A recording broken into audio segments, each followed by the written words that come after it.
আসসালামু আলাইকুম।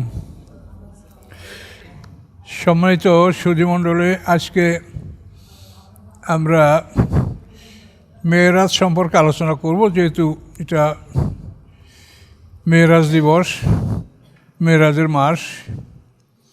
তো সম্মানিত সুধী, মেরাজের বিষয়টা এটা পৃথিবীকে সবচাইতে আশ্চর্যজনক বিষয়। আদম আলাইহিস সালাম থেকে এ পর্যন্ত এরকম আশ্চর্য ঘটনা আর দ্বিতীয়টি ঘটে নাই। আমরা আলোচনা করলেই জানতে পারবো যে আল্লাহ কি বলেছেন এখানে। আউযু বিল্লাহি মিনাশ শাইতানির রাজিম, বিসমিল্লাহির রহমানির রহিম।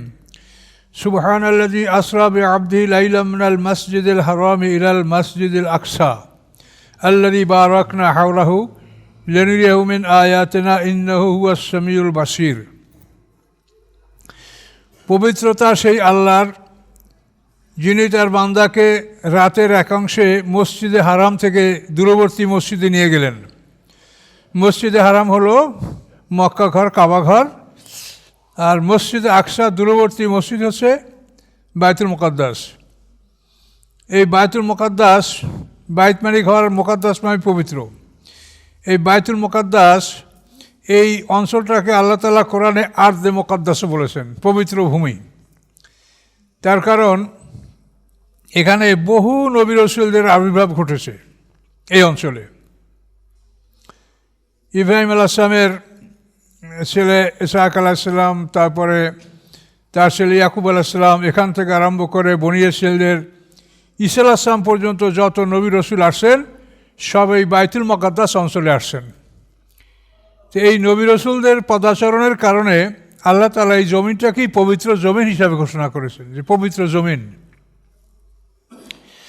তো আল্লাহ বলেন তার বান্দা মুহাম্মদ সাল্লাল্লাহু আলাইহি ওয়াসাল্লামকে তিনি রাতের একাংশে মসজিদে হারাম থেকে দূরবর্তী মসজিদে নিয়ে গেলেন, মসজিদে আকসা, বাইতুল মুকাদ্দাস।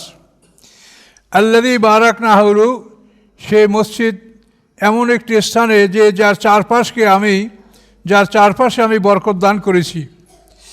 তো আমি আমার বান্দাকে সেখানে কেন নিয়ে গেলাম? আল্লাহ বলেন লিনুরিয়াহু মিন আয়াতিনা, যাতে আমি তাকে আমার কতগুলি নিদর্শন দেখাতে পারি।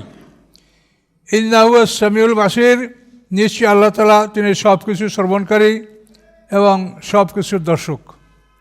তো আল্লাহ তাআলা তার রাসূলকে কিছু নিদর্শন দেখানোর জন্য মসজিদে হারাম থেকে রজব মাসের 27 তারিখ রাত্রে মসজিদে হারাম থেকে তাকে বাইতুল মুকাদ্দাস নিয়ে গেলেন।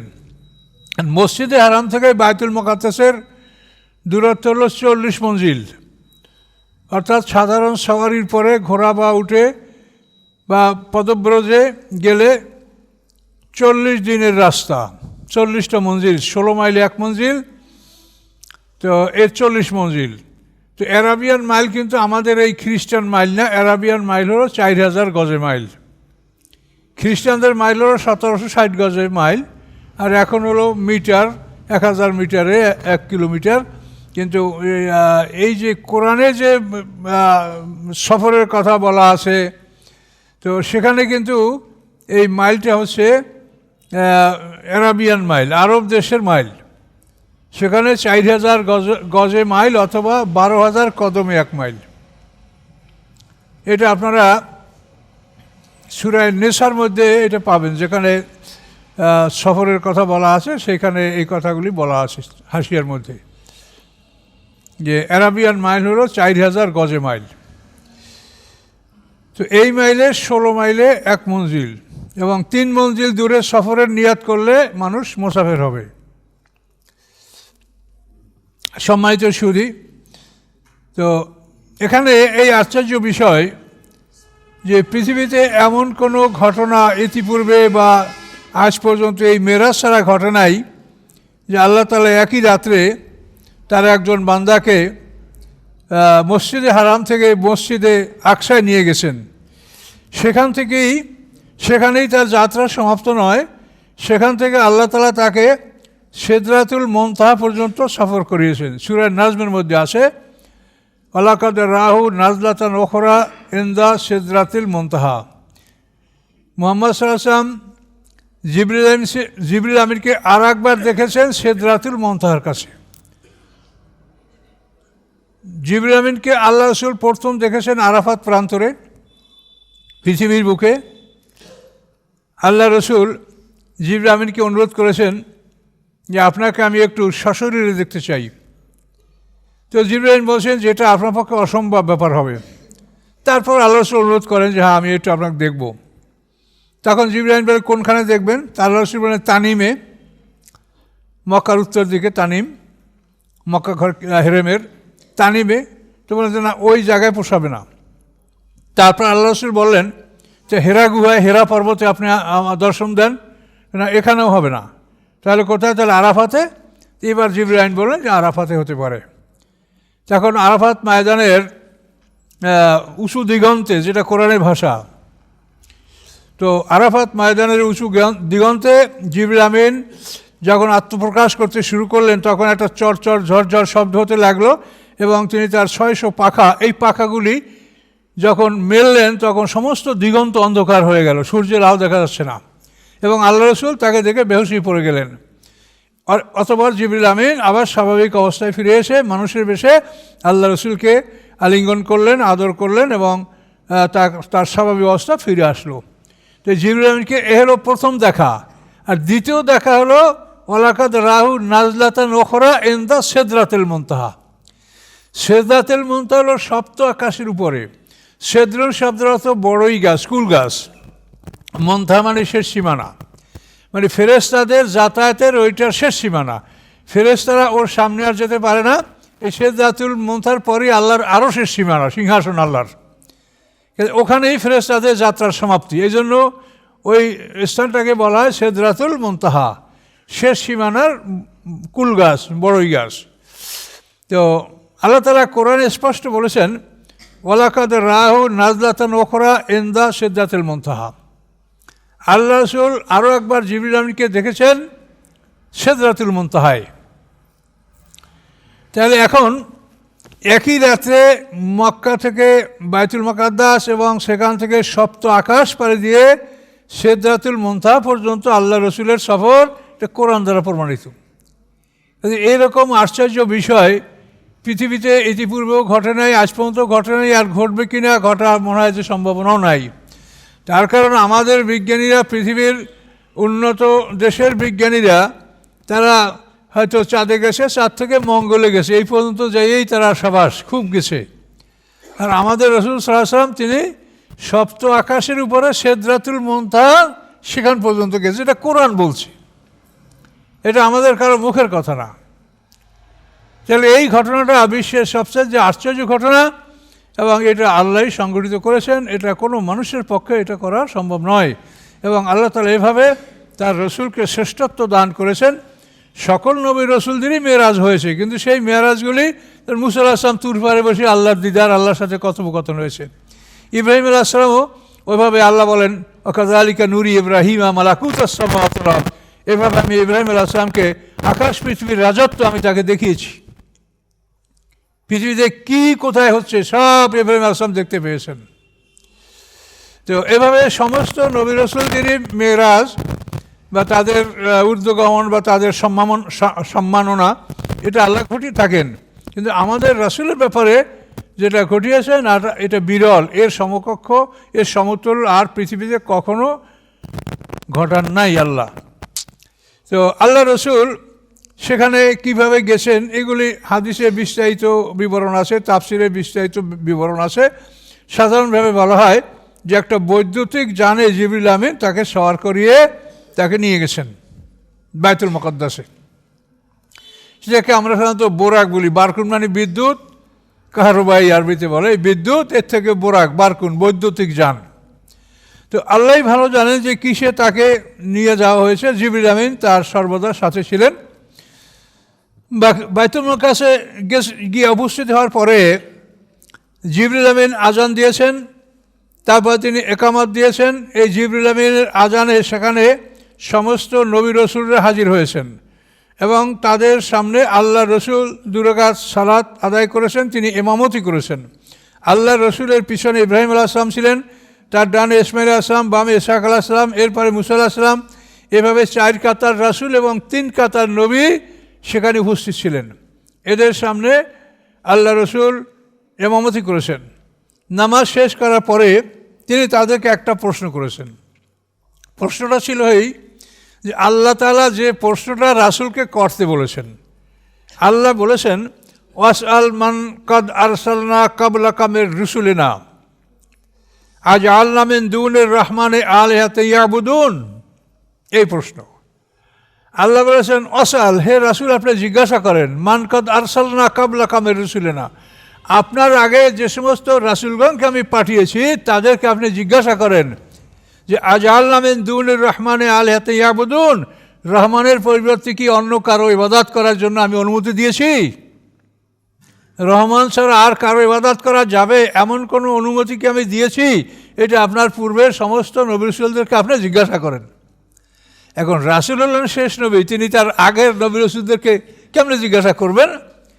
এই সুযোগটা আল্লাহ তাআলা এখানে ত্যাগ করে দিলেন যে সব নবী রাসূলদেরকে আল্লাহ হাজির করে দিলেন এবং তাদের সামনে আল্লাহ রসুল মানে সালাত আদায় করার পরে আল্লাহ রসুল এই প্রশ্ন তাদেরকে করলেন যে রহমান, যে আল্লাহ তাআলা এই রহমান আর আল্লাহ তো আল্লাহর সিফাতি নাম, তো আজআলনা মিন দুনির রহমানি আলিহাতা ইয়াবুদুন, যে রহমান ছাড়া আমি আর কোনো ইলাহর ইবাদত করতে কি অনুমতি দিয়েছি? সবাই বললেন যে না, আপনি সাইয়্যিদুল মুরসালিন, সাইয়্যিদুল আম্বিয়া, আপনি আমাদের ইমামতি করেছেন, তো আমরা সবাই আদম আলাইহিস সালাম থেকে আপনার পর্যন্ত আমাদের সবাইকে আল্লাহ তাআলা একটাই আদেশ দিয়েছে, সেটা হচ্ছে লা ইলাহা ইল্লাল্লাহ, বাস এটাই আদেশ, আর না কিছু। এই লা ইলাহা ইল্লাল্লাহ এই বাণীটাই প্রচার করতে হবে। তো এখন কোন যুগে কোন সময়ে কোন পয়গম্বর দায়িত্ব পালন করেছেন, এই জন্য ওই কলেমার সাথে সেই পয়গম্বরের নামটা থাকছে। আদম আলাইহিস সালাম এই লা ইলাহা ইল্লাল্লাহর দায়িত্ব যখন পালন করেছেন, ওই আদম আলাইহিস সালামের যুগের কলেমে আসে লা ইলাহা ইল্লাল্লাহ আদম ও শফিউল্লাহ। নূহ আলাইহিস সালাম যখন দায়িত্ব পালন করেছেন তখন তার কলেমার সাথে আসে লা ইলাহা ইল্লাল্লাহ নূহ নবিউল্লাহ। ইব্রাহিম আলাইহিস সালাম যখন দায়িত্ব পালন করেছেন তখন তার কলেমার সাথে লেখা আসে লা ইলাহা ইল্লাল্লাহ ইব্রাহিম ও খলিলুল্লাহ। এভাবে ঈসা রুহুল্লাহ, মুসা কালিমুল্লাহ, দাউদ খালিফাতুল্লাহ, মুহাম্মদ রাসূলুল্লাহ সাল্লাল্লাহু আলাইহি সাল্লাম, এই নামগুলি কলেমার সাথে থাকার উদ্দেশ্য হলো যে কোন সময়কে দায়িত্ব পালন করেছে এটার পরিচয়। আর হাসরের ময়দানেও যেহেতু প্রত্যেক পয়গম্বর তার উম্মতকে হাউজে কাউসারের পানি পান করাবেন, কাজে হাসরের ময়দানে আমরা সব মানুষ একই জায়গায় উঠব। সেখানে নবীদেরকে আল্লাহ তাআলা বিশেষ স্থানে হাউজে কাউসারের কিনারায় তাদেরকে বসার ব্যবস্থা করবেন এবং তাদের কাছে পর্যাপ্ত পরিমাণে পেয়ালা থাকবে। তো এখন কোন নবীর উম্মতকে এটা জানার জন্য কলেমার সাথে নবীর নাম থাকা প্রয়োজন, এবং এইটা আমলনামার হেডলাইন। আমলনামার প্রথম বাক্যটাই হলো আমাদের লা ইলাহা ইল্লাল্লাহ, এর সাথে মুহাম্মদ রাসূলুল্লাহ। তাহলে এই বাতাকা মানে এই আইডেন্টি কার্ড দেখেই ফেরেশতারা বুঝতে পারবে যে এই লোকগুলো উম্মতে মুহাম্মদী, এরা মুহাম্মদের উম্মত। তখন ফেরেশতারা আমাদেরকে পথ দেখিয়ে দেবে যে এই পথে অগ্রসর হলেই রাসূল সাল্লাল্লাহু আলাইহি ওয়াসাল্লাম সাথে দেখা হবে এবং তার হাতে আপনারা হাউজে কাউসারে পানি পান করতে পারবেন। তো এই জন্য কলেমার সাথে পয়গম্বরের নামটা এটা অনিবার্য করা হয়েছে, এটার উপকারিতা হচ্ছে এই। তো এই কথাবার্তা এখানে সমাপ্ত হলো। তো আল্লাহ রসুল বিভিন্ন আকাশে বিভিন্ন নবী রসুলদের সাথে সাক্ষাৎ করেছেন। প্রথম আকাশে আদম আলাইহিস সালামকে দেখেছেন, তো দ্বিতীয় আকাশে এভাবে ইউসুফ আলাইহিস সালামকে, তারপর তৃতীয় আকাশে ঈসা আলাইহিস সালামকে, তারপরে চতুর্থ আসমানে মুসা আলাইহিস সালামের পরে হারুন আলাইহিস সালামকে, পঞ্চম আকাশে মুসা আলাইহিস সালামকে, এভাবে সপ্ত আকাশে ইব্রাহিম আলাইহিস সালামকে, বিভিন্ন আকাশে নবীদের সাথে আল্লাহ রসুল সাক্ষাৎ করেছেন এবং স্তরে স্তরে তিনি আকাশগুলি পার হয়েছেন। এবং প্রত্যেকটা ক্ষেত্রেই আকাশের একটা সীমানায় গিয়ে জিবরিল আমিন অনুমতি চেয়েছেন এবং দরজা খুলে দেওয়া হয়েছে, এবং এভাবেই তিনি সিদরাতুল মুনতাহা পর্যন্ত সফর করেছেন। আল্লাহর সাথে বাক্য বিনিময় হয়েছে এবং আল্লাহর সাথে যা বাক্য বিনিময় হওয়ার, এটা হওয়ার পরে শেষ পর্যন্ত আল্লাহ রসুল সেখান থেকে আল্লাহর দরবার থেকে বিদায় হয়ে আসছেন। তো এই বিদায়ের পথে তো এই যে নামাজের কথা, 50 ওয়াক্ত নামাজ সম্বলিত আদেশ, এ সম্পর্কে আমরা বহু কথা আগে বলেছি যে আল্লাহ তার রাসূলকে 50 ওয়াক্ত নামাজ দিয়েছেন ফরজ। তো এইটা মুসা আলাইহিস সালাম প্রতিবাদ করেছেন, যেটা আপনার উম্মত পারবে না। তখন আল্লাহ রসুল মানে স্তরে স্তরে মানে 9 বারে 5 নং 45 ওয়াক্ত নামাজ কমিয়েছেন, এটা হাদিসে বলা আছে, কিন্তু আমরা এটাকে সমর্থন করি না। তার কারণ আল্লাহ তাআলা এমন নন যে তার কিছু অজানা আছে। তো আল্লাহ তাআলা এরকম কোনো কাজ করেন না যেটা অপ্রয়োজনীয়। কাজেই আল্লাহ যে কাজ করেন সেটা চূড়ান্ত, সেখানে কোনো সন্দেহ ভুল ভ্রান্তি থাকে না। কাজেই আল্লাহ তাআলা আমাদেরকে 5 ওয়াক্ত নামাজ ফরজ করেছেন, এটাই সত্য। পূর্ববর্তী উম্মতের উপরে নামাজ ছিল 3 ওয়াক্ত, আমাদের নামাজ হয়েছে 5 ওয়াক্ত। আর মেরাজের আগেও নামাজ ছিল আমাদের উপরে ফজর এবং মাগরিব এই 2 ওয়াক্ত। এরপরে মেরাজের নামাজ হয়েছে 5 ওয়াক্ত। কিন্তু এই 50 ওয়াক্ত নামাজের ব্যাপারটা, এটা আমরা মনে করি এটা যে ইসরায়েলের রয়াত বা এটা কোনো সত্য ঘটনা না, এটা হতেই পারে না। এবং আল্লাহর রসুল যাকে আল্লাহ তাআলা কত মানে উন্নত মানের সম্বর্ধনা দিয়েছেন, সেটা আমরা কোনো ভাষায় ব্যক্ত করতে পারি না। কোরআনে বলা আছে ইজ ইয়াকশা সিদরাতা মা ইয়াকশা, যে আল্লাহ রসুল যখন সিদরাতুল মুনতাহায় উপনীত হয়েছেন, তাকে তখন সিদরাতুল মুনতাহাকে এমন বস্তু দ্বারা আবৃত করা হয়েছিল যেটা আল্লাহই জানেন। এত সুন্দরভাবে ওই জায়গাটা সাজিয়ে আল্লাহ রসুলকে অভ্যর্থনা জানানো হয়েছে। এত বড় সম্মানিত মেহমান, সেই মেহমান বিদায় হয়ে যাওয়ার পরে আবার 9 বার তার কাছে ফিরে যাবে, এমন কাজ তো আল্লাহ করতে পারেন না। মেহমানকে তিনি সঠিকভাবে বিদায় করেছেন, যা দেওয়ার তাই দিয়েই বিদায় করেছেন। তারে এমন একটা ভেজালের মধ্যে পাঠান নাই যাতে তিনি আবার 9 বার অযাচিতভাবে, যেখানে এত সম্মানের সহিত সেখানে আসেন, এখন সে আবার অযাচিতভাবে সেখানে হাজির হবেন, এটা হয় না। তাছাড়া এটা কোরআনের বিভিন্ন আয়াত দ্বারা আমরা প্রমাণ করেছি। কোরআনে আল্লাহ তাআলা বলছেন যে আমি তোমাদের জন্য রাতকে করেছি সুবাতা বিশ্রাম, আর দিনকে করেছি মাআশা উপার্জন। কাজে দিনকে আল্লাহ উপার্জন করেছেন। এই জন্য আমরা দেখি যে সকাল থেকে জোহর পর্যন্ত আর কোনো নামাজ আল্লাহ রাখেননি, আমরা এই সময় উপার্জন করব। আবার এশার পরে ফজর পর্যন্ত কোনো ফরজ নামাজ নাই, এই সময় আমরা বিশ্রাম করব। আপনি যদি ওভার ডিউটি করেন সেটা আপনি লাভ পাবেন, সেটা তাহাজ্জুদ নামাজ বা অন্য ইবাদতের কথা বলা আছে, কিন্তু আল্লাহ আপনাকে ফরজ করেন নাই। তো যে কথাগুলো কোরআনে স্পষ্ট বলা যে আমি রাতকে করেছি বিশ্রাম এবং দিনকে করেছি তোমাদের জন্য উপার্জন, সেখানে হতেই পারে না যে সেই আল্লাহ আবার আমাদেরকে দিবারাত্রিতে 50 ওয়াক্ত নামাজ ফরজ করবেন। তো এই জন্য হাদিসের ব্যাপারটা হয়েছে কি, হাদিস তো এটাকে দেখেন কোরআনকে কতভাবে সংরক্ষণ করা হয়েছে।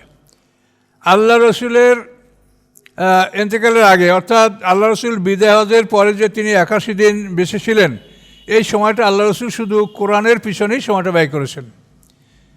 কোরআন ঠিক মতো লেখা হয়েছে কিনা, যে 50 জনের মতো কাতিব হই তারা ঠিক মতো লিখেছে কিনা, কোনো একটা মক্কি কোনো একটা মাদানি, কোন সূরার মধ্যে কোনো একটা ঢুকবে, এগুলি সব দেখভাল করার জন্য আল্লাহ রসুল এই 81 দিন সময়টা কাটিয়েছেন। কোনো না যুদ্ধ না বিগ্রহ না অন্য কোনো কিছু, এই সময় সবসময় মসজিদে সাহাবায়ে কেরামরা ভরপুর ছিলেন এবং জিবরিল আমিন সবসময় আল্লাহ রসুলের সাথে ছিলেন।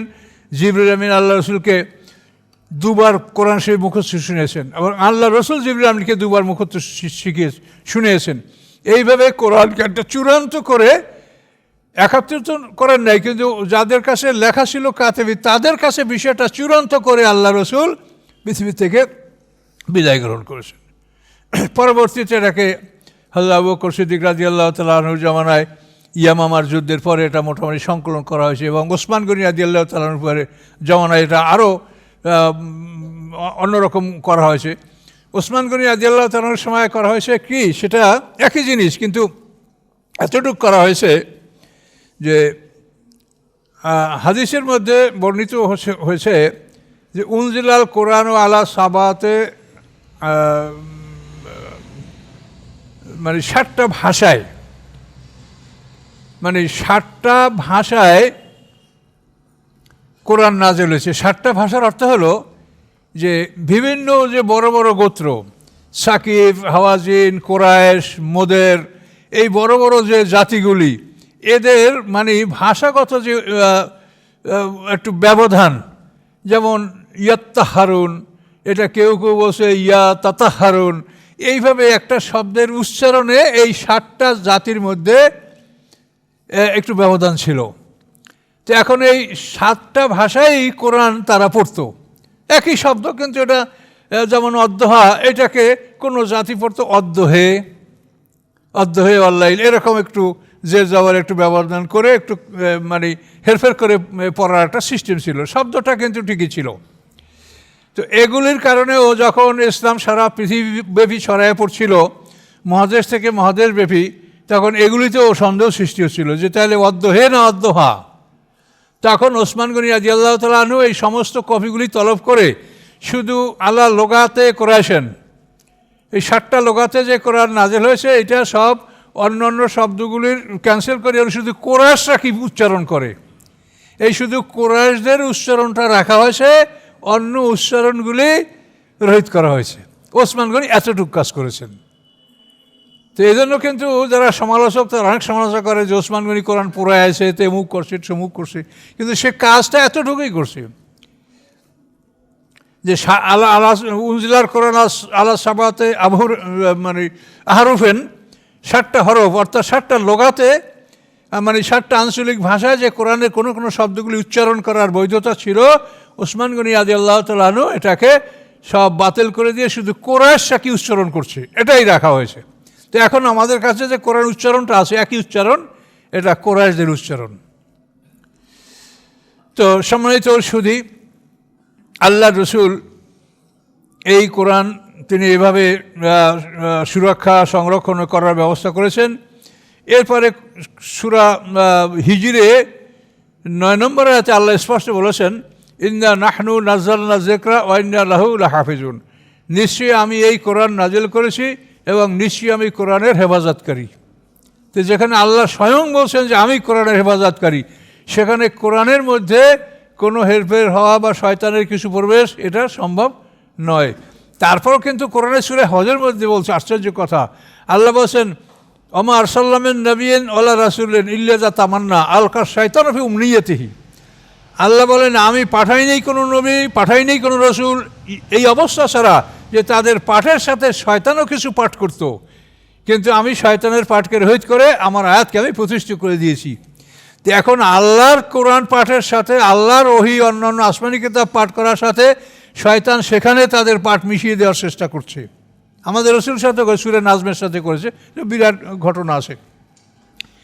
তাহলে দেখা যায় যে শয়তান এভাবে মানে ওহীকে এলোমেলো করার জন্য সে মারাত্মক চেষ্টা করেছে। কিন্তু এগুলি তো ওহীর ক্ষেত্রে আল্লাহ বলেছেন যে আমার ওহীর মধ্যে শয়তান এরকম কিছু করতে লাগলে আমি সেটাকে রহিত করে দিয়ে আমার ওহীটাকে আমি প্রতিষ্ঠিত করে দিয়েছি। কিন্তু হাদিসের ব্যাপারে তো এগুলো বলা হয় নাই, আর হাদিসের ব্যাপারে তো এরকম সংরক্ষণের ব্যবস্থা করা হয় নাই। এটা রাসূল সাল্লাল্লাহু আলাইহি ওয়াসাল্লাম যদি লিখে দিয়ে যাইতেন যে এটা আমি লিখছি তোমরা সংরক্ষণ করো, তাহলে একটা গ্যারান্টি থাকতো, তাও তিনি করেন নাই।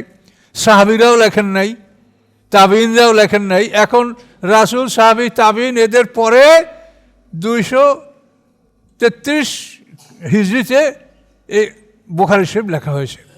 কারণ এই জন্য এই কিতাবগুলির মধ্যে যেমন আল্লাহর রাসূলের কথা আছে, তেমন অনেক বাজে কথা, জাল কথাও আছে। সেটা যদি আমরা নির্ণয় করতে না পারি তাহলে আমরাই বিপদগ্রস্ত হব। এই জন্য কোরআন এর মধ্যে কোনো সন্দেহ নাই, কিন্তু হাদিস তো আর লড়াই ব্যাপী না, এটা আপনাকে যাচাই বাছাই করতে হবে, কোরআনের সাথে মিলিয়ে দেখতে হবে যে কথাগুলো ঠিক আছে কিনা। আর কোরআনের সাথে মিলানো ছাড়া অন্য কোনো উপায় আমরা যাচাই বাছাই করতে পারবো না, অন্য কোনো উপায় এগুলি সঠিক উপায় হবে না। তো এই জন্য হাদিসের যে কথাগুলি আসে, যে অনেক হাদিস, এজন্য আমাদের দিনের কোনো ক্ষতি হচ্ছে না। আমাদের যে ইসলামের অবকাঠামো বা আমাদের দিনের যে স্ট্রাকচার, আমরা যে শরীয়তের ফরজ, ওয়াজিব, সুন্নাত, মুস্তাহাব, এ ব্যাপারে কোনো ব্যাপারে আমাদের কোনো ব্যবধান হচ্ছে না। হচ্ছে কি, এই জাল হাদিসগুলির মাধ্যমে আমাদের মধ্যে অতি গোপনের শিরক ঢুকিয়ে দেওয়া হচ্ছে। এটা কিন্তু খুব গভীরভাবে গবেষণা না করলে এটা আপনার ধরা পড়বে না। আমরাও প্রথম জীবনে এগুলো বুঝি না, আমাদের প্রথম জীবনের আলোচনায় লেখায় অনেক ভুলভ্রান্তি আছে, আমরা তখন এগুলো বুঝি নাই যে এই জাল হাদিসগুলোর মধ্যে কী ক্ষতি আছে। তো যাই হোক, সেগুলো আমি আলাদা পর্বে আপনাদের সামনে আলোচনা করব বা ইউটিউবে দেবো, আপনারা দেখতে পারবেন। তো এখন এই মেরাজ সম্পর্কে সংক্ষিপ্ত কথা, যে এই মেরাজ থেকে আল্লাহ রসুল একই রাত্রে জান্নাত জাহান্নাম সফর, কারা জান্নাতে যাবে, কারা জাহান্নামে যাবে, যারা এখনও জন্মগ্রহণ করে নাই তারা কে কোথায় যাবে, আল্লাহ তাআলা সব তার রাসূলকে দেখিয়েছেন। এটা আল্লাহর স্পেশাল কুদরত, স্পেশাল পাওয়ার। তো এভাবে সব কিছু, জান্নাত জাহান্নাম সব কিছু দেখেছেন। অমর ইবনুল লুহা, যে আরব দেশে প্রথম পাথরের মূর্তি আমদানি করেছিল, সে কিভাবে আগুনে জ্বলছে আল্লাহ রসুল তাকে দেখেছেন। কেদার বিন সালেব, যে সালেহ আসলামের রুটের পা কেটেছিল, সে কীভাবে আগুনের শাস্তি পাচ্ছে আল্লাহ রসুল তা দেখেছেন এবং বর্ণনা করেছেন। নারীদের সম্পর্কে আল্লাহ রসুল একটু আফসোস করে বলেছেন, জিয়া মাশার নেশা উরিতু আকসারা কুন্না ফিন্নার, হে নারীগণ, তোমাদের অধিকাংশ আমি জাহান্নামে দেখে আসি। এখন এটা আমরা, আমার মা, আমার বোন, আমার মেয়ে, এভাবেই তো তারা, নারীরা তো অন্য কেউ না, কাজেই তারা জাহান্নামে আল্লাহ রসুল দেখেন, এটা তো আমার জন্য দুঃখজনক ব্যাপার। তো এটার কারণ হলো যে নারীদের ব্যাপারে শরীয়তের যে ব্যাপারে গাফলতি এটা বেশিরভাগ। আল্লাহ রসুল উল্লেখ করছেন ওই হাদিসে যে তোমরা মানে তোমাদের মধ্যে আর কি যে আল্লাহর শুকরিয়া, এইটার অভাব। নারীদের মধ্যে আল্লাহর দরবারে শুকরিয়া আদায় করা, মানে স্বামীর প্রতি তারা সন্তুষ্ট হতে পারে না। তাকফুরুনাল আশি তুকাফিরুনাল লায়না, আল্লাহ সেই কথাগুলি বলেছেন যে তারা স্বামীর অবাধ্য হয়, স্বামীর কাজে কর্মে তারা সন্তুষ্টি প্রকাশ করে না। দেখেন, পুরুষরা সংসার চালানোর জন্য সমুদ্রে ঝাঁপ দিয়ে জীবন হারাচ্ছে, হাজার হাজার মানুষ সমুদ্রে ঝাঁপিয়ে পড়ে জীবন হারাচ্ছে পুরুষরা ছেলে মেয়ে স্ত্রীকে খাবার দেওয়ার জন্য। কিন্তু নারীর এত বড় ঝুঁকির মধ্যে তারা পড়ে না, আর যদি তারা পরে তো ইচ্ছা করতে পারে, আল্লাহ তাদেরকে ঝুঁকির মধ্যে রাখেননি। কিন্তু তারপরও নারীদের মধ্যে কৃতজ্ঞতার অভাব পাওয়া যায়। এ ব্যাপারে বহু কথা আপনারা শুনেছেন যে নারী আসলে জান্নাতে তৈরি হয়েছে। আদম আলাইহিস সালাম এই পৃথিবীকে মাটিতে তাকে সৃষ্টি করা হয়েছে, আর মা হাওয়াকে সৃষ্টি করা হয়েছে জান্নাতে। এই জান্নাতি সৃষ্টি হওয়ার কারণেই নারীদের মনের চাহিদার অত্যন্ত বেশি, খুব ব্যাপক চাহিদা। তাদের চাহিদার কোনো ঘাটতি নেই। আপনি যত কিছু করেন আপনি তাদেরকে থামাতে পারবেন না। আপনি আজ লাখ টাকার বাজার করবেন, কাইল আবার 50,000 লিস্ট দেবে, এইটা লাগবে। আপনি দেখবেন যেটা না হইলেও হয়, কিন্তু সে বলবে এটা লাগবে, তা নইলে আপনার সাথে মনোমানিল্য। তো এই জন্য বিষয়গুলি আল্লাহ রসুল মেরাজে এভাবে দেখেছেন এবং খুব মারাত্মক বিষয়গুলি আল্লাহ রসুল দেখেছেন। তো একটা আপনাদেরকে বলি, আল্লাহ রসুল এক জায়গায় দেখেছেন যে ভুনাগ্রস্ত এবং তার পাশেই পচাগ্রস্ত। তো সেখানে দেখা যাচ্ছে একদল মানুষ ওই ভুনাগ্রস্ত খাচ্ছে না, পচাগ্রস্তগুলো মুখ দিয়ে খাচ্ছে। আল্লাহ রসুল জিবরাইল আমিনকে জিজ্ঞাসা করলেন যে এদের কি অবস্থা, এরা ভুনাগ্রস্ত খাচ্ছে না, পচাগ্রস্ত খাচ্ছে কেন? তখন জিবরাইল আমিন বললেন যে এই পুরুষগুলি পৃথিবীতে অবৈধ ভালোবাসা করেছে, স্ত্রীর সাথে ঝগড়াঝাঁটি মারামারি করেছে আর অবৈধ ভালোবাসা করেছে। কোথায় ভাবি, কোথায় পাশের বাড়ির ভাবি, কোথায় খালাতো বোন, মামাতো বোন, এইসব নিয়ে তারা পৃথিবীতে ব্যস্ত ছিল, স্ত্রীর সাথে মারামারি ঝগড়াঝাঁটি করেছে। এই জন্য তারা ওই ভুনা গোশত খেতে পারছে না, পচা গোশত খাচ্ছে। তাহলে এই কথাটা আমি অনেক কথার মধ্যে এই জন্য বলছি যে আপনারা এইটা আপনার মানে মনের মধ্যে সবসময় হাজির রাখবেন। একটা সুন্দরী নারী, তাকে যদি আপনি নজরে পড়ে, তখনই আপনি মনে করবেন যে এই হলো সেই পচা গোশত। এর দিক তাকানো মানেই হলো আমার সামনে হালাল গোশত, ভুনা গোশতের পরিবর্তে পচা গোশত। কাজে এই জন্য এই যে নারীরা পৃথিবীটাকে যারা ধ্বংস করছে, পৃথিবীর মধ্যে যারা সবচাইতে মানে দোজগের কাজগুলো যারা করছে, এরাই পৃথিবীর সবচেয়ে সুন্দর নারী। কি যারা জাহান্নামের জন্য মানে আমাদেরকে প্রস্তুত করছে, তারাই সবচেয়ে সুন্দর। আর আল্লাহ রসুল দেখেছেন যে তারা পচাগ্রস্ত। কাজে এই জন্য এই বিষয়গুলি আল্লাহ রসুলের কথার থেকে আমাদের অনেক কিছু শেখার আছে। তো আল্লাহ রসুল এই জান্নাত জাহান্নাম সফর করেছেন। এই সব কিছু দেখার পরে আল্লাহ রসুলকে আবার জিবরিল আমিন আবার সেই মক্কায়, সেই মানে মসজিদে হারামে যেখান থেকে তিনি গেছেন সেখানে তাকে পৌঁছিয়ে দিয়েছেন। আল্লাহ রসুল এসে দেখেন যে তিনি এখানে উজু করেছেন, পানিটা এখনও গড়াচ্ছে।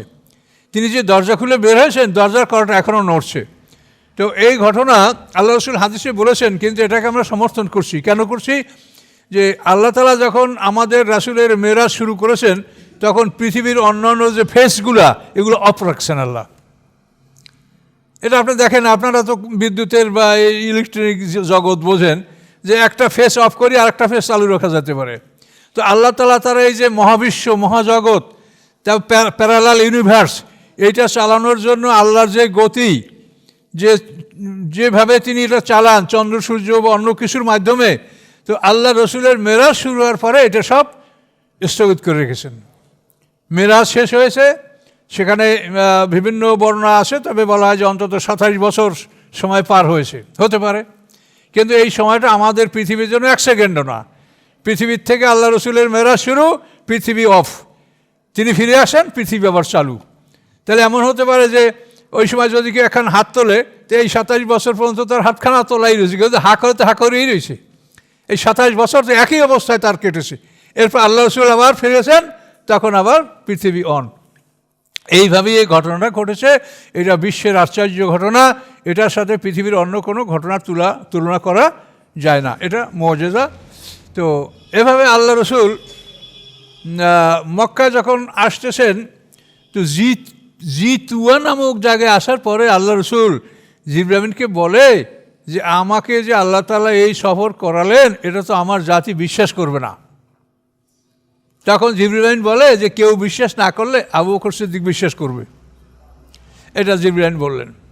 তা আল্লাহ রসুল কাবা ঘরে অবস্থান নিলেন, কিন্তু তার মনে খুব দুর্বলতা এবং খুব ব্যথিত মন, যে আমি আসলে কী বলবো কি বলবো না। তো এর মধ্যে আবু জাহেলও আসছে। আবু জাহেল আইসে আল্লাহ রসুলকে উপহাসমূলক জিজ্ঞাসা, ভাতিজা হাল ইস্তাফাত্তা সাইয়া, ভাতিজা আজ কিছু পেয়েছ? তো আল্লাহ রসুল বলেন হ্যাঁ পেয়েছি। কি? যে আমাকে এই রাতে বাইতুল মুকাদ্দাস নিয়ে যাওয়া হয়েছিল, আবার সেখান থেকে সফর করে আমাকে এখানে ফিরিয়ে আনা হয়েছে। কিন্তু সিদরাতুল মুনতাহাটা বলেন নাই হুজুরে, বাইতুল মুকাদ্দাস পর্যন্ত বলেছেন। তো আবু জাহেল বলে যে তুমি এখান থেকে বাইতুল মুকাদ্দাস গেছো, সেখান থেকে আবার এখন তুমি আমাদের মাঝে? হ্যাঁ। আচ্ছা তুমি আমাকে যা বলছো, আমি যদি তোমার বংশের লোকজনকে ডাকি তাদের সামনে তুমি বলবে? হ্যাঁ বলবো। তখন আবু জাহেল সব বংশের লোকজনকে ডাকলো, হে কাব ইবনে লুয়াইর বংশধর, হালুম্মা ইলাইয়া, আমার কাছে আসো। তো এই কাব ইবনে লুয়াইর বংশ, এটা আল্লাহ রসুলের বংশ, আবু জাহেলের সবই একই বংশ। এরা দুইটা গ্রুপ, এরা আল্লাহ রসুল হলো আব্দুল মান্নাফের গ্রুপ, আর ওরা আবদেদার গ্রুপ। আবু জাহেল একই কুরাইশ বংশ, দুটোই। তো সবাই আসে, আসার পরে এখন বসে। তো আবু জাহেল বলে ভাতিজা এখন তুমি বলো। তখন আল্লাহ রসুল বলেন যে আজ রাত্রে আমাকে বাইতুল মুকাদ্দাস নিয়ে যাওয়া হয়েছে, এবং সেখান থেকে আমি বাইতুল মুকাদ্দাস সফর করেছি, নামাজ পড়েছি, পয়গম্বরদের সাথে দেখা সাক্ষাৎ হয়েছে ইত্যাদি। তারপর আবার আমাকে এখানে নিয়ে আসা হয়েছে। এটা বলার পরে এখন ওরা কেউ হাতে তালি দেয়, কেউ মাথায় হাত দেয়, কেউ অবাক হয়ে যায়। কিছু মুসলমান যারা নবমুসলিম, তারা দিন ত্যাগ করলো, যে এত বড় কথা যে মিথ্যা, কাজে আমরা তাকে মানি না। মোরতাদ হয়ে গেল কিছু লোক। এইভাবে অবস্থাটা চলতেছিল। একজন দৌড়ে গেল আবু বকর সিদ্দিকের কাছে, গিয়া বলে আবু বকর তোমার সাথে এই কথা বলছে, যে সে নাকি আজ রাতে বাইতুল মুকাদ্দাস গেছে, সেখান থেকে আসে। তা আবু বকর বলেন তিনি নিজে বলছেন? বলে হ্যাঁ বলছেন। তিনি বললে সত্যই বলেছেন, এতে কোনো ভুল নেই। আবু বকর সিদ্দিক তিনি বললে সত্য বলেছেন। তিনি আসে যে দূরের খবর আমাদেরকে বলেন, সকাল সন্ধ্যা আসমান থেকে কী খবর আসে আমরা তা বিশ্বাস করি। কাজে তিনি যদি বলে থাকেন কোনো সন্দেহ না, এটা ঠিক বলছেন উনি। এরপরে ওরা চিন্তা করলো যে আমরা কীভাবে এটা যাচ পড়তাল করবো। তখন ওদের মধ্যে এমন কিছু লোক ছিল যারা বাইতুল মুকাদ্দাস গেছে, ওই জায়গাটা মসজিদটা চিনে। তারা বলল যে তুমি যদি বাইতুল মুকাদ্দাস থাকো তো ওটার বিবরণ দিতে পারো? হ্যাঁ পারি। তখন ওর বলো। তখন আল্লাহ রসুল বাইতুল মুকাদ্দাসের বিবরণ দিতে লাগলেন, কিন্তু সব মনে থাকছে না, মাঝে মাঝে যেন বিব্রত হচ্ছেন। তখন আল্লাহ তাআলা বাইতুল মুকাদ্দাসকে আকিল ইবনে আবি তালেবের গৃহের সামনে বাইতুল মুকাদ্দাস মসজিদ হাজির করে দিলেন। তো আল্লাহ রসুল বলেন আমি দেখে দেখে বাইতুল মুকাদ্দাসের বিবরণ দিচ্ছিলাম, এবং আমার বিবরণ শুনে ওরা সবাই বলল যে হ্যাঁ বিবরণ ঠিকই দিয়েছে। তার সামনে সময় নাই, তো মোটামুটি আমরা এতটুকু আপনারা জানবেন যে এই মেরাজ এটা বিশ্বের সবচেয়ে আশ্চর্য ঘটনা। পৃথিবী এখন পর্যন্ত যতখানি অগ্রসর হয়েছে তাতে কোনোভাবেই তারা মেরাজের সমকক্ষ ধারে কাছেও তারা কিছু যেতে পারে নাই। আল্লাহ রসুলকে আল্লাহ তাআলা এই সম্মান দান করেছেন। তিনি আমাদের রসুল, আমরা তার উম্মত। কাজেই তার আনুগত্য করার জন্য আল্লাহ তাআলা কোরআনে 40 বার আদেশ করেছেন যে রাসূলের আনুগত্য করতে হবে। কাজেই আমরা যেন রাসূলের আনুগত্য করি, এবং এটা যেন অনুসন্ধান করে জেনে শুনে আমরা আমল করার চেষ্টা করি। আসসালামু আলাইকুম রহমতুল্লাহ। যারা কাবলা জুমা পড়েন 4 রাকাত কাবলা জুমা আদায় করেন।